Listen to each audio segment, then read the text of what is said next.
तो हाँ जी, आपका नाम अशोक कुमार यादव है और आपने जो सवाल लिख के भेजे कि आपका सबसे बड़ी दिक्कत आ रही, कर्जा आपका बढ़ चुका है बहुत ज़्यादा।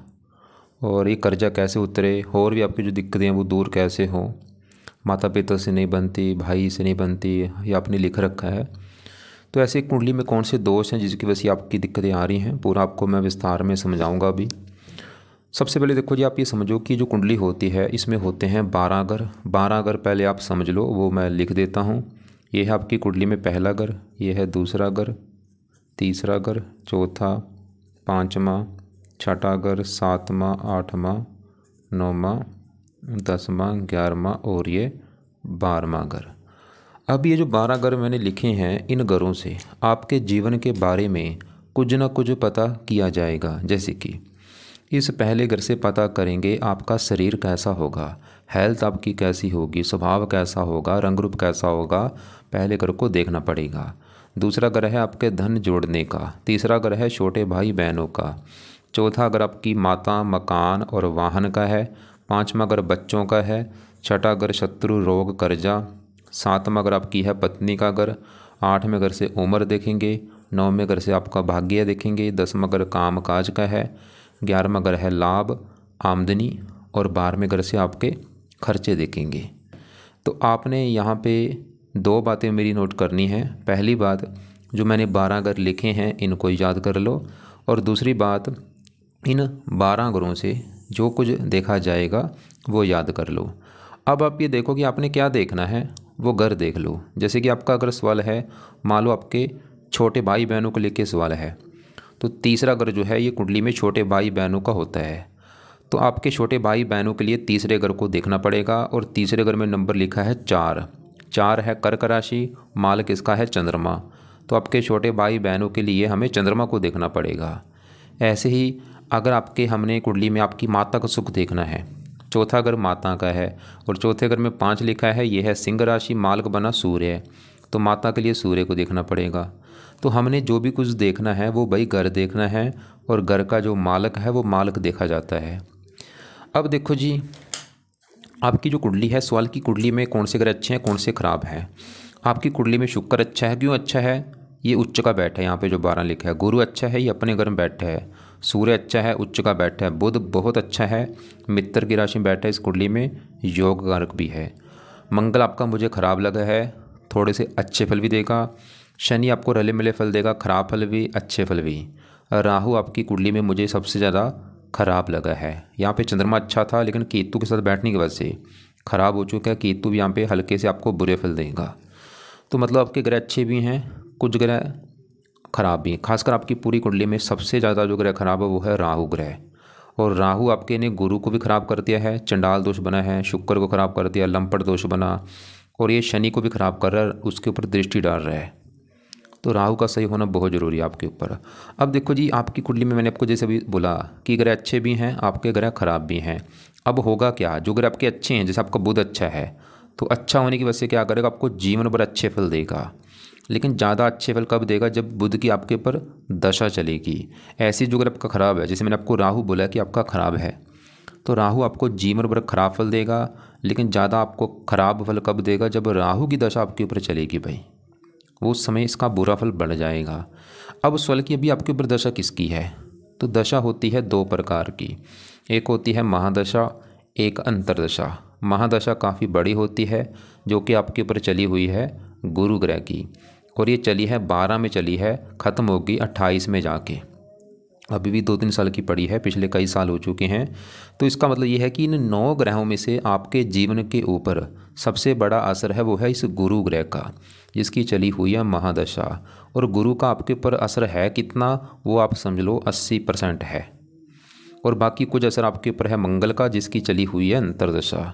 9वां महीना 24 में चली है और 8वां महीना 25 में ख़त्म होगी। तो हमने क्या देखा कि असर देखो जी, आपके ऊपर सभी 9 ग्रहों का है, लेकिन ज़्यादा जो असर है वो है गुरु ग्रह का, जिसकी महादशा चली हुई है। दूसरा है इस मंगल ग्रह का। तो पहले गुरु की ही बात करेंगे कि वो आपकी कुंडली में अच्छा है या बुरा है। अगर गुरु अच्छा है तो आपके जीवन में अच्छा ही अच्छा करेगा, अगर बुरा निकला तो बुरा ही बुरा करेगा। अब देखो जी, गुरु पहले कहाँ बैठा है वो देखो, ये बैठा है 11वें घर में। गुरु आपका जिसकी चली है महादशा वो इस 11वें घर में बैठा है। और 11वें घर से देखा जाता है लाभ। जो आप काम काज कर रहे हैं उसमें आपको लाभ होगा, प्रॉफिट होगा जो नहीं, 11वां घर है। 11वें घर से और भी काफ़ी चीज़ें हैं। 11वें घर से आपके बड़े भाई बहन देखे जाएंगे, आपकी आमदनी देखी जाएगी। जो आपका काम काज से आपको जो आमदन होगी वो 11वां घर है। 11वें घर से इच्छाएं पूर्ति देखेंगे, मित्रों का सुख देखेंगे, और भी हज़ारों चीज़ें हैं। अब देखो जी, मैंने आपको अभी बोला था कि जो कुछ देखना है उस घर का मालिक देखा जाता है। तो 11वें घर की अभी जो मैंने चीज़ें बोली हैं कि 11वां घर है लाभ का, आमदनी का, उसके लिए 11वें घर में क्या लिखा है, 12 लिखा है। 12 है मीन राशि। मीन राशि का जो मालक है वो है गुरु। तो हमें देखना पड़ेगा गुरु ग्रह को कि गुरु कहाँ बैठा है। और गुरु कहाँ बैठा है, इसी घर में बैठा है भाई। बहुत बड़ी अच्छी बात है। मतलब गुरु 11वें घर में अपने ही घर में बैठा है। तो इसकी वजह से क्या होगा, गुरु आपको अच्छे फल देगा भाई। आपको मैं एग्जाम्पल समझाता हूँ। देखो जी, ये जो 9 ग्रह होते हैं ये अच्छे फल क्यों देते हैं। अगर ये कुंडली में अपने घर में बैठे हैं बहुत अच्छे फल देते हैं, जो इनका अपना घर है। अगर दोस्त के घर में बैठे हैं वहाँ पे भी अच्छे फल देते हैं, उच्च के बैठे हैं वहाँ पे भी अच्छे फल देते हैं। यहाँ पे देखो गुरु आपका अपने घर में बैठा है, बुध मित्र की राशि में है, सूर्य उच्च का बैठा है, शुक्र उच्च का बैठा है। लेकिन अगर ये ग्रह दुश्मन के घर में चले जाएं अच्छे फल नहीं देते। मंगल आपका दुश्मन घर में बैठा है, शनि दुश्मन घर में है, राहु दुश्मन घर में बैठा है। अब आपका गुरु है अच्छा, क्यों अच्छा है, क्योंकि वो अपने ही घर में बैठा है। 11वें घर का मालक अपने घर में बैठा है। जैसे कि देखो जी, मान लो मेरा घर है और मैं अगर अपने घर में हूँ तो मैं अपने घर का क्या करूँगा, अपने घर का अच्छा करूँगा। मैं अपने घर की सफाई रखूँगा, रक्षा करूँगा, उसकी देखभाल करूँगा, क्योंकि वो मेरा घर है। ऐसी ग्रह हैं अपने घर में अपने घर का अच्छा करते हैं। तो गुरु तो अपने घर में बैठ के अपने घर का करेगा अच्छा। अब अच्छा क्या करेगा, 11वां घर है लाभ का। तो गुरु आपको धन लाभ देगा, आमदनी देगा, इच्छाएं पूरी कर देगा। मतलब आपके धन कमाने के साधन कई होंगे, आप कई प्रकार के साधनों से धन कमाएंगे, लाभ होंगे, प्रॉफिट होगा, इच्छाएं पूरी करेगा। अगर कोई बड़ा भाई होगा उसके लिए बहुत अच्छा है। गुरु वैसे भी बड़े भाई का कारक है। और गुरु इस 8वें घर का भी मालक है। 8वें घर में जो 9 लिखा है धनु राशि मालक गुरु। 8वें घर से उम्र देखी जाती, उम्र लंबी कर देगा। और इसकी दृष्टियाँ भी हैं। 5 में यहाँ पे उच्च राशि, मेहनती, साहसी बनाएगा, संतान के लिए अच्छा है। 5वें घर को देख रहा है, संतान का घर है। 7वें घर को देख, पत्नी के लिए अच्छा है। लेकिन देखो जी, अभी जो मैंने गुरु के अच्छे फल बोले हैं, इन अच्छे फलों में आ रही है कमी। 2 कारण हैं गुरु के। अभी जो मैंने अच्छे फल बोले हैं वो भाई अच्छे फल मतलब पूरी तरह से कम हो चुके हैं। क्यों, ऐसा क्यों मैंने बोला, मतलब अच्छे फल जो मैंने बोले हैं कि आपको धनी दे देगा, आपको इनकम दे देगा, लाभ दे देगा, वो अच्छे फल कम हो चुके हैं। उसके हैं 2 कारण। पहला कारण है गुरु के साथ देखो कौन बैठा है, राहु बैठा है। तो गुरु राहु जब एक साथ बैठते हैं चंडाल दोष बन जाता है। तो राहु, इस राहु ने क्या किया है, गुरु को खराब कर दिया भाई, चंडाल दोष बना है। गुरु क्या है, एक देवता है, राहु है दानव। तो पहला कारण तो ये हो गया। दूसरा कारण, गुरु है इस कुंडली में 8वें घर का मालक। गुरु इस कुंडली में मार्केश भी है, इसको मार्केश का भी दोष लगा है। इसकी वजह से थोड़ा सा बुरा फल जरूर देगा आपको। और ये जो दशा होती एक जैसी दशा नहीं होती। कई बार होता है कि आते वक्त अच्छे फल देता है, या बीच में अच्छे फल देना, या जाते वक्त बुरे फल दे के जाना। तो कहने का बस मतलब आपको समझ आ चुका है कि गुरु है तो अच्छा था, लेकिन एक तो सबसे बड़ा कारण उसका ख़राब होने का, उसके साथ जो राहु बैठा है उसने उसको ख़राब कर दिया। कि अब ख़राब होने की वजह से क्या हुआ, गुरु के अच्छे फल जो मैंने भी बोले हैं कि जो आमदन है, आमदन को लेकर दिक्कतें आएंगी, लाभ नहीं होगा, प्रॉफिट नहीं होगा। ये उल्टा हो चुका है, मतलब राहु की वजह से वो पीड़ित हो चुका है बुरी तरह से। अब करना क्या है, यहाँ पे इस राहु को सही करना पड़ेगा आपको, अगर गुरु सही करना है। और गुरु के भी अपने उपाय करने हैं। अब गुरु के उपाय क्या है पहले वो लिख लो। तो गुरु का जो पहला उपाय है, आप गुरु का मंत्र याप किया करो। मंत्र है ओम ब्रह्म बृहस्पति नमः। ये मंत्र आपने करना है रोजाना, चाहे 1 माला कर लो, 2 कर लो, 3 कर लो, वो आपकी मर्जी है। कब तक करना है, जब तक गुरु की दशा है। रोजाना ये मंत्र किया करो सुबह का टाइम। दूसरा है, गुरु का दूसरा नाम है बृहस्पति। तो आपने करना है बृहस्पति कवच का पाठ। और ये पाठ भाई 2-3 बार पढ़ना है। इस पाठ को आपने एक बार पढ़ लिया है, दोबारा फिर पढ़ो, दोबारा फिर पढ़ो। मतलब इसको 2-3 बार पढ़ना है, या इस पाठ को ऑडियो लगा के सुन लिया करो। तीसरा है बृहस्पति स्रोत का पाठ। ये भी आपने 2-3 बार पढ़ना है या सुनना है। तो यहाँ पे 3 उपाय मैंने गुरु के लिखे हैं। पहला है मंत्र आप करो रोजाना, जो कि आपने शायद लिख भी रखा था, आप करते हैं, लेकिन ये सुबह के टाइम करना आपने। और दोनों पाठ पढ़ने हैं या इनको सुनना है। इसके अलावा देखो जी एक और उपाय है, चौथा उपाय है, गुरु क्या है, एक देवता है और इसका जो दिन है वो है गुरुवार। तो आपने हर गुरुवार को गुरु देवता के लिए व्रत रखना है। साथ में जो व्रत कथा होगी, कथा सुन लेना। और आरती कर लेना। और भी वैसे उपाय हैं। एक पांचवा उपाय है, गुरु के जो देवता हैं वो हैं विष्णु जी, या भगवान विष्णु जी हो गया या ब्रह्मा जी होगा, इनमें से किसी न किसी की पूजा उपासना करो। इनके आप मंत्र जा सकते हो या इनका कोई पाठ पढ़ सकते हो। तो ये आपने भाई उपाय करने हैं। क्या क्या मैंने बोला है, गुरु का मंत्र रोजाना 2-3 माला, ओम ब्रह्म बृहस्पति नमः, बृहस्पति कवच, बृहस्पति स्रोत, दोनों पाठ पढ़ने हैं, सुनने हैं 2-3 बार इनको, और सुबह के टाइम पढ़ लेना। और बृहस्पतिवार का व्रत में क्या करना, मान लो आप गुरुवार का जिस दिन होगा, गुरुवार को सुबह उठ के नहा धो के प्रार्थना करना कि हे गुरु देवता जी, आज है दिन गुरुवार, आज आपका दिन है और आज आपका मैं व्रत रखूँगा ताकि आपकी जो दशा चली वो मेरी अच्छी जाए। तो व्रत में अपने दिन में सिर्फ फल फ्रूट खाना है, रात के एक टाइम ही भोजन करना है, और रात के भोजन में नमक का सेवन नहीं करना, खटियाई नहीं खानी। और इसकी जो व्रत कथा होगी गुरुवार की वो सुन लेना, यूट्यूब आपको मिल जाएगी, और आरती कर लेना। आरती तो चाहे रोजाना भी आप कर सकते हैं, बृहस्पति की आरती यूट्यूब पे देखना, वहाँ पे निकल आएगी, आरती कर लिया करो इसकी। अब यहाँ पे क्योंकि गुरु को ख़राब किया है राहु ने, इसके अभी मैं बाद में बात करता हूँ। पहले गुरु के साथ देखो इसी घर में शुक्र बैठा है, शुक्र भी आपका भाई बहुत अच्छा है। अब शुक्र क्यों अच्छा है, शुक्र देखो जी यहाँ पे जो 12 लिखा है, मीन राशि शुक्र की है, उच्च राशि, तो शुक्र उच्च का बैठा है, इसकी वजह से अच्छा है।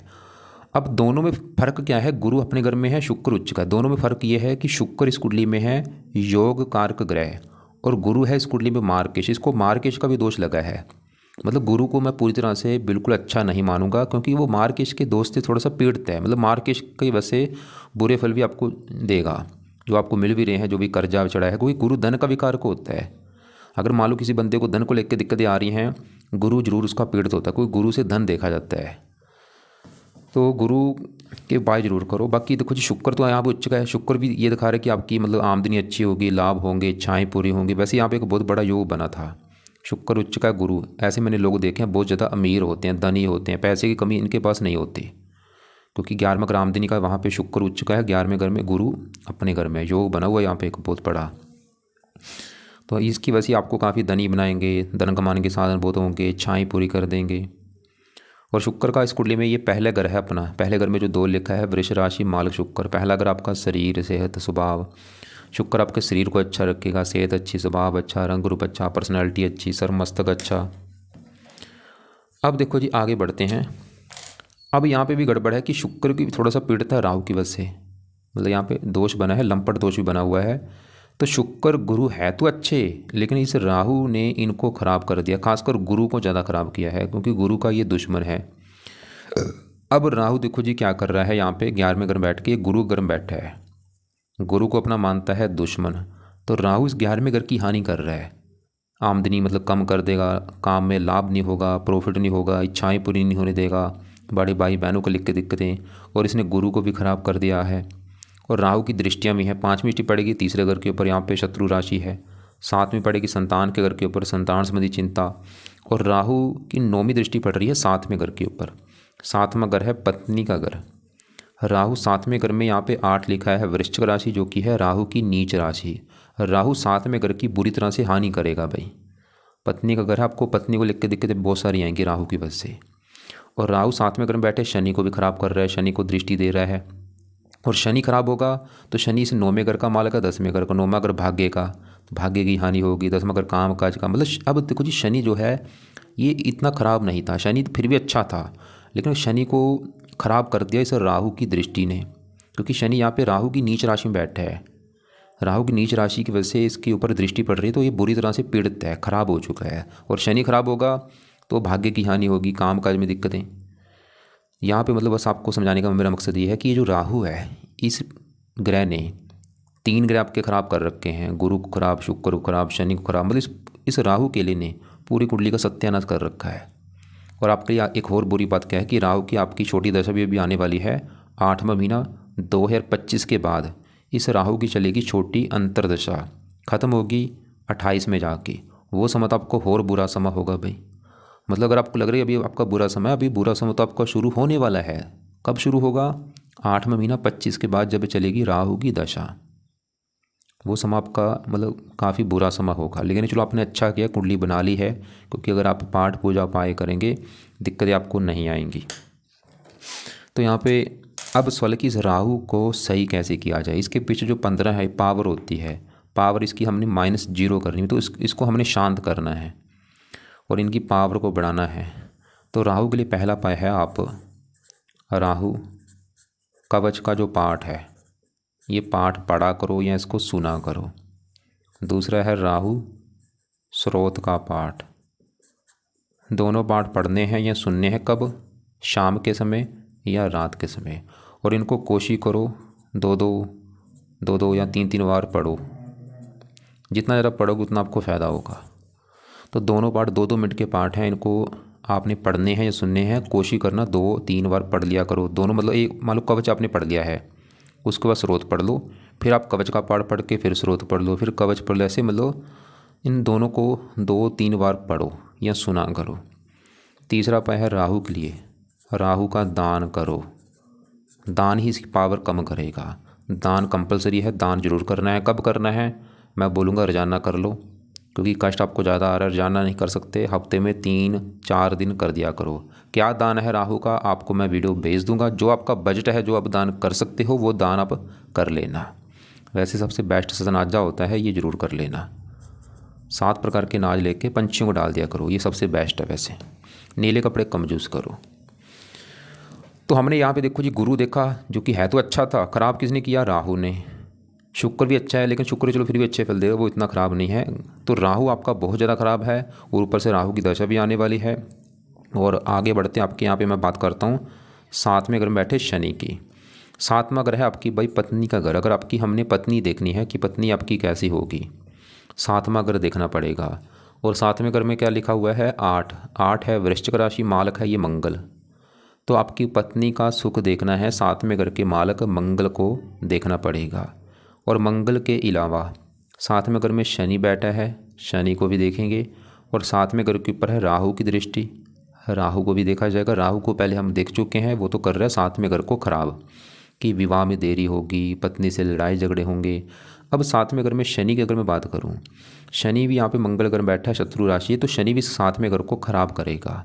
पत्नी का घर है, मतलब शनि आपको देखो जी, शनि मैं फिर बोलूँगा, अगर शनि के ऊपर राहु की दृष्टि ना होती भाई, शनि कई प्रकार का अच्छे फल देता, लेकिन शनि बुरी तरह से ख़राब है राहु की दृष्टि पड़ने की वजह से। और शनि खासकर 7वें घर को ख़राब ज़्यादा करेगा। पत्नी का जो घर है ये आपके एक तो विवाह में देरी करेगा, ये तो कन्फर्म है, विवाह आपका होगा देरी से, उम्र निकल जाने के बाद।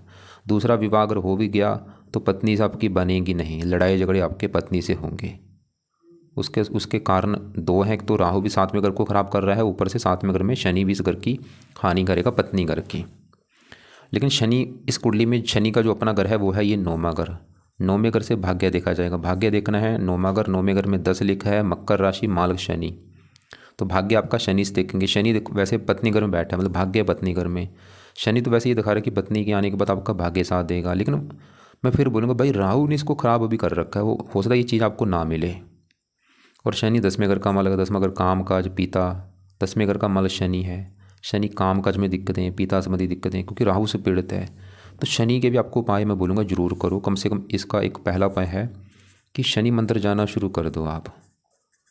दूसरा है शनि चालीसा का पाठ पढ़ लिया करो।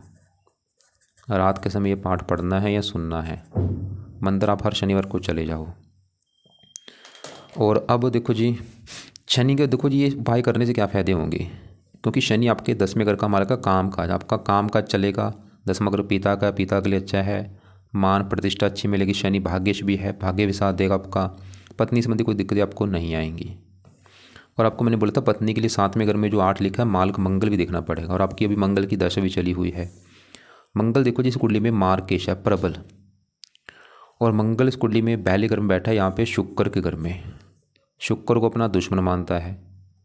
मंगल 7वें घर का मालक होकर पहले घर में बैठा है। मंगल सवाल की अच्छा है, मतलब अच्छे फल देगा जब बुरे। मंगल आपको रले मिले फल देगा, बुरे फल थोड़े से ज़्यादा हैं। मंगल एक तो बुरा फल ये देगा कि पहले घर में बैठा है, पहले घर से आपका शरीर, सेहत, स्वभाव, रंग रूप देखा जाएगा। तो अभी जो मंगल की दशा चली है 9वां महीना 24 है, पिछले 2 महीने हो चुके हैं। ये मंगल पहले घर को ख़राब करेगा, मतलब आपकी हेल्थ ख़राब करेगा। ये आप चाहे नोट कर भी लेना कि पिछले 2 महीने से आपको हेल्थ को लेकर दिक्कतें आ रही होंगी। कौन सी दिक्कतें? ब्लड प्रेशर होना, रक्तचाप होना। मंगल का कोई रोग आपको हो सकता है, एक्सीडेंट होना, चोट वगैरह लग जाना और खर्चे बढ़ाना, क्योंकि मंगल से 12वें घर का स्वामी है। 12वें घर में जो एक लिखा है मेष राशि, मालक है मंगल। मंगल के 2 घर हैं, 7वां घर पत्नी का घर है और 12वां घर खर्च का। तो मंगल आपकी मतलब हेल्थ ख़राब करना, आपको क्रोधी बनाएगा बहुत ज़्यादा, गुस्सा आपको बहुत ज़्यादा आएगा, आपके गुस्से की वजह से भी आपके काम बिगड़ेंगे। और ये मंगल दोष लेके बैठा है तो आपकी पत्नी को भी लेके दिक्कतें पैदा करेगा, विवाह में देरी होना, पत्नी से लड़ाई झगड़े होना। तो मंगल के लिए क्या करो, मंगल के, क्योंकि यहाँ पे देखो जो उपाय ज़्यादा हो जाएंगे, फिर भी मंगल का पहला उपाय है, आप मंगल के जो देवता है वो है हनुमान जी। तो हनुमान जी की पूजा उपासना आप कर सकते हैं, जो कि आपने लिख भी रखा, आप करते हैं, बहुत अच्छी बात है। तो हनुमान जी की पूजा उपासना में क्या करना है, सुबह शाम हनुमान जी का एक पाठ है संकट मोचन, वो पढ़ा करो। सुबह संकट मोचन पढ़ लो, शाम को बजरंग बाण का पाठ कर लिया करो। और दूसरा है, आपने एक बोला था कि आपका कर्जा चढ़ा हुआ है। देखो जी, कर्जा जो है, मंगल कर्ज का कारक होता है, कारक। अगर मंगल खराब है तो कर्जा सर के ऊपर जरूर होता है। तो मंगल का एक पाठ है, वो है ऋण मोचन। ऋण मोचन मंगल स्रोत का पाठ, मोचन मंगल स्रोत, ये अगर आप पाठ पढ़ेंगे आपका कर्जा उतर जाएगा। तो ये पाठ आपने पढ़ना है सुबह शाम, ये इसकी ऑडियो लगा के सुना करो। और तीसरा है, मंगल का दान आपने करना है। दान आप हर मंगलवार को कर दो। या अभी देखो जी, दशा आपकी ये अभी ख़त्म होगी 8वां महीना 25 में जाके, अभी मतलब 9 महीने पड़े हैं मंगल की दशा में। क्योंकि ये मंगल की जो दशा अभी 2 महीने हुए, अभी तो देखो 2 महीने हुए चले को, अभी तो पूरी 8-9-10 महीने अभी चलेगी फोर आपकी। मतलब ये मंगल आपका अच्छा नहीं है। इसमें क्या दिक्कतें आएंगी, आपकी हेल्थ ख़राब जरूर होगी, एक्सीडेंट आपका हो सकता है, चोट वगैरह लग सकती है, गुस्सा आपका बढ़ जाएगा, पत्नी को लेकर दिक्कतें आएंगी, खर्चे बढ़ जाएंगे, क्योंकि मंगल 12वें घर का स्वामी है। खर्चे बढ़ना, और भी आपको चौथे घर को देख रहे हैं, माता को लेकर दिक्कतें आना। मंगल के उपाय बहुत जरूरी। तो मंगल के उपाय में से पहला उपाय है हनुमान जी की पूजा उपासना। सुबह शाम हनुमान जी के पाठ पढ़ो, हनुमान जी का मंत्र जाना, मंगल का दान कोशिश करो, और जब तक ये दशा है दान रोजाना कर लो या मंगलवार को जरूर करो। और मंगल के लिए जो कर्जा उतारने के लिए पाठ है ऋण मोचन मंगल स्रोत का पाठ, ये पढ़ लिया करो। आपने बोला था आप इसका मंत्र करते हैं, मंत्र इसका रहने दो, मंत्र मत करो। करना है मंगल कवच का एक पाठ है, वो पढ़ लेना सुबह के टाइम। ये कवच क्या करेगा, आपको बीमारियों से बचाएगा। ये पाठ पढ़ सकते हो सुबह के टाइम, या सुन लिया करो। अब देखो जी, इसी घर में मंगल के साथ बुध बैठा है। भाई बुध आपका है तो बहुत अच्छा, लेकिन बुध आपका एक तो 0 डिग्री का बैठा है, ऊपर से अस्त बैठा है। ये अस्त का मतलब होता है मृत हो जाना, और 0 का मतलब है ये बिल्कुल बच्चे के रूप में बैठा है। जैसे मान लो 1 महीने का बच्चा हो, अभी पैदा हुआ, उसकी उम्र है 1 महीना, तो बच्चा आपको भी पता है, देखो जी 1 महीने का जो बच्चा है वो कुछ नहीं कर सकता है ही, बच्चा क्या करेगा भाई, वो काम बुध का है। ये बिल्कुल बच्चा है, अभी अस्त भी है, मृत भी हो चुका है, मतलब बच्चा जो है वो डेड हो चुका है। और इसके जो अच्छे फल हैं वो पहले समझो क्या है। बुध इस कुंडली में है 2 घरों का मालक, एक तो बुध का घर है, ये दूसरा घर, दूसरे घर से देखा जाता है धन जोड़ना। और दूसरे घर में लिखा है 3 है मिथुन राशि मालक बुध, तो आपके धन जोड़ने के लिए बुध को देखना पड़ेगा। और वो पहले घर में शुक्र की राशि में बैठा है, मित्र की राशि में। बुध ही दिखा रहा है कि आप खुद की मेहनत के बल पर बहुत ज़्यादा धन जोड़ेंगे, आपके पास धन की कमी नहीं रहेगी। दूसरा अगर परिवार का, आपको परिवार का सुख अच्छा मिलेगा, वाणी अच्छी होगी। और बुध इस 5वें घर का भी मालिक है, जहाँ पे 6 लिखा है, कन्या राशि मालिक बुध। 5वां घर संतान का, आपको बुध संतान का सुख अच्छा देगा। पढ़ाई का है, पढ़ा लिखा बनाएगा। बुद्धि का, बहुत ज़्यादा बुद्धिमान बनाएगा। बातचीत करने में कुशल, वाणी अच्छी। तो ये बुध के जो अच्छे बल अभी मैंने बोले हैं आपको नहीं मिलेंगे, जब मिलेंगे थोड़े से मिलेंगे भाई, है ही नहीं, बल ही नहीं है उसमें। लेकिन अगर आप चाहते हैं बुध जो 0 डिग्री का, इसकी पावर बढ़ जाए, 0 मतलब 15 हो जाए, तो इसके लिए क्या करना पड़ेगा आपको, 3 उपाय अपने करने हैं। तो पहला उपाय जो बुध का है वो है, आप बुध का मंत्र जाप करो, और ये करना है सुबह का टाइम।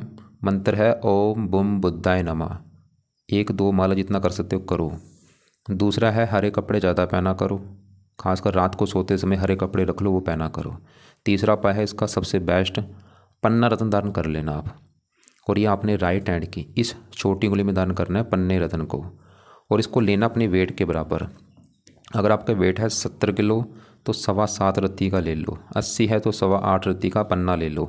लेने के बाद चांदी में जड़वा के शुक्ल पक्ष के पहले बुधवार को धारण कर लेना। धारण करने से पहले कच्चे दूध में या गंगा जल में धो के उसको धारण कर लेना। लेकिन अभी आपको, क्योंकि आपका देखो जी पहले आपका कर्जा चढ़ा हुआ है, मैं आपको ये नहीं बोलूँगा कि आज ही कर लो। जब भी आपका मतलब पैसा आपके हाथ में आएगा 2-3 साल के बाद कर लेना, अभी मत करना भाई, पहले आप कर्जदार हुए हैं, मत करो भी। खाली मंत्र आप कर लो, मंत्र उससे भी बेस्ट है। और हरे कपड़े पहना करो। और जैसे ये अब सूर्य की बात करूँ, बाहर में अगर बैठा है, बाहर में अगर वैसे तो घर अच्छा नहीं, लेकिन सूर्य यहाँ पे बाहर में घर में उच्च का बैठा है। ये जो 1 लिखा है मेष राशि उच्च राशि है। और सूर्य का घर है ये चौथे घर में 5 लिखा है सिंह राशि माल सूर्य है। चौथा घर है आपकी माता, मकान, वाहन। वैसे आपको मकान वन का सुख मिलेगा उच्च का बैठा, लेकिन ये 12वां घर खर्च का है, मकान वन के ऊपर आपका खर्चा भी होगा। और चौथा घर है जन्मभूमि, 12वां घर विदेश, ये आपको जन्मभूमि से दूर लेके जाएगा। जन्मभूमि जाके बैठिए विदेश के घर में।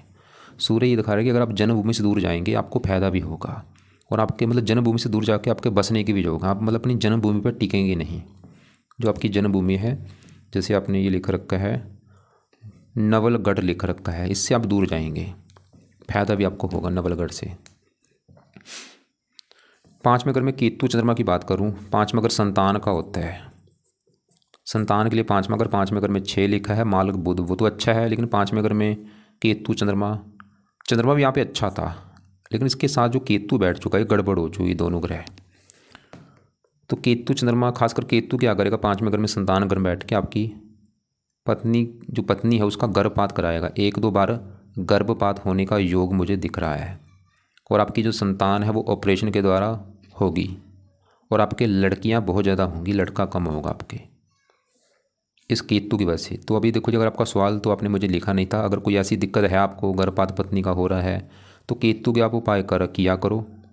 और तो ये है आपकी कुंडली का फलादेश। मतलब आपकी कुंडली में गुरु है अच्छा, गुरु अच्छा है, शुक्र अच्छा है, बुध अच्छा है। बुध अच्छा है लेकिन वो अस्त है 0 डिग्री का, उसका बल बढ़ाने के लिए आपको मैंने उपाय बता दिए हैं।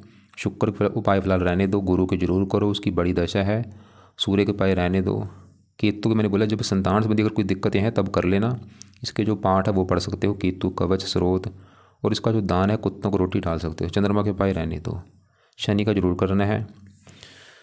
तो कुल मिला के जो उपाय हैं, एक तो गुरु ग्रह के हैं, तो गुरु ग्रह के उपाय यहाँ पे मैंने लिख दिए हैं। दूसरा राहु, जो कि सबसे ज़रूरी है क्योंकि राहु ही गुरु को ख़राब कर रहा है, चंडाल दोष बना है। और बाकी मंगल की भी दशा है छोटी, वो उसके भी उपाय करने ज़रूरी हैं। शनि के भी 1 पाठ के 2 पाठ रात को पढ़ लो। तो ये उपाय एक और मैं दोबारा रिपीट कर दूँ, अपने पास लिख लो क्या क्या मैंने बोला है। कुछ उपाय हैं सुबह के टाइम, कुछ हैं रात के समय। पहले सुबह की बात करते हैं। तो सुबह आप क्या किया करो, गुरु का मंत्र, बृहस्पति कवच, बृहस्पति स्रोत, और इसके अलावा बुध का जो मंत्र है ये भी सुबह के टाइम करना है। और एक ये मंगल कवच का पाठ बोला है, सुबह कर लो। और ऋण मोचन मंगल, क्योंकि यहाँ पे देखो जी पाठ ज़्यादा हो जाएंगे, चाहे ऋण मंगल ऐसे करो क्योंकि मंगल कवच भी जरूरी है, क्योंकि मंगल की दशा है। ऋण मोचन भी जरूरी क्योंकि कर्जा चढ़ा हुआ है। तो ये दोनों पाठ तो जरूर करो, मंगल कवच, ऋण मोचन, ये सुबह किया करो। लेकिन जो बुध का मंत्र मैंने बोला उसको भी रुक जाओ, चाहे अगर आप कर रहे हो आपको लगता है कि मैं कर लूँगा तो कर लिया करो सुबह का टाइम। तो गुरु के तीनों जो पाठ हैं, बुध मंत्र, मंगल कवच, ऋण मोचन, ये हो गए सुबह का टाइम। बाकी रात को आपने क्या करना है, राहु कवच, राहु स्रोत, शनि चालसा, ये हो गया आपके रात के समय। इसके अलावा और आपको मैंने क्या क्या बोला, और आपको मैंने बोला है दान बोला है। दान एक तो आपको मैंने मंगल का बोला है, जब तक दशा है कि रोजाना कर लो दान, या मंगलवार को जरूर करो। राहु का दान आपने करना है, वो दान की वीडियो आपको मैं भेजूँगा, क्या है दान, मंगल के भी दान की वीडियो आपको मैं भेज दूँगा। और बाकी देखो जी, आप शनि मंदिर भी जब भी आपका टाइम लगे शनिवार को खासकर जरूर माथा टेक के आना है आपने। और व्रत रखना आता है, गुरुवार का व्रत रख लो, कथा किया करो, आरती करो। तो ये चीज़ें आप फॉलो करो। हरे कपड़े ज़्यादा पहना करो। और आगे आपकी राहु की जो दशा आएगी वो समय आपका काम काज में दिक्कतें बहुत सारी आएंगी, और भी दिक्कतें लाइफ में आएंगी। उस समय क्या करना भाई, राहु की दशा में कहीं पे पैसा इन्वेस्ट मत करना, पैसा आपका डूब जाएगा। लोगों से फालतू में लड़ाई झगड़े मत करना। हाँ, अगर आप उपाय सही ढंग से करेंगे दिक्कतें नहीं आएंगी। नीले कपड़े कम यूज़ किया करो, या बंद कर दो। नीले हो गया, पीले हो गया, काले, ये कपड़े कम यूज़ करो। हरे ज़्यादा पहन सकते हो, लाल भी कपड़े कम यूज़ करो, मंगलवार को खासकर मत पहना करो। तो इसको अलावा फिर भी अगर आपको लग रहा है कि कोई बात आपने पूछनी है, मुझे व्हाट्सएप पे सवाल लिख के भेज देना, या मुझे कॉल कर लेना। दोपहर को एक बार आपके जो सवाल हैं वो अपने पास लिख के फिर मुझे कॉल करके पूछ लेना।